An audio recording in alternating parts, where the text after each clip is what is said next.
The different municipalities comprising the province of Occidental Mindoro in Region 4B or MIMAROPA region. The province of Occidental Mindoro has the municipality of Mamburao as its provincial capital. It is a part of the Luzon Island Group in Region 4B or MIMAROPA region. It is composed of 0 city, 11 municipalities, and 164 barangays. It was founded on November 15, 1950. The total land area is 5,851.09 kilometers squared or 2,259.12 square miles.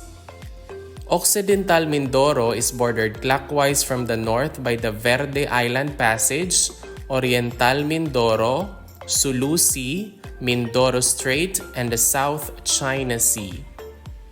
Here are the different municipalities comprising the province of Occidental Mindoro in MIMAROPA region.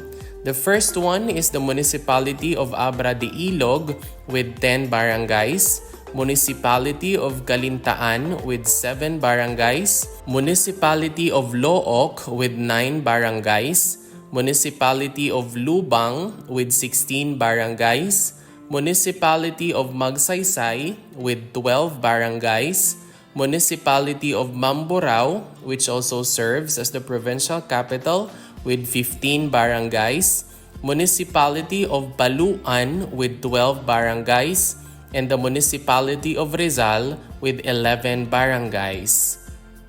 We also have the Municipality of Sablayan with 22 barangays, Municipality of San Jose with 39 barangays, and the Municipality of Santa Cruz with 11 barangays. And that is all about the different municipalities comprising the province of Occidental Mindoro in Region 4B or MIMAROPA region. If you learned something new from this video, please don't forget to click like, leave a comment, and subscribe. Moreover, you might also want to watch the next video on the screen. Maraming salamat, thank you for watching, and see you in the next video.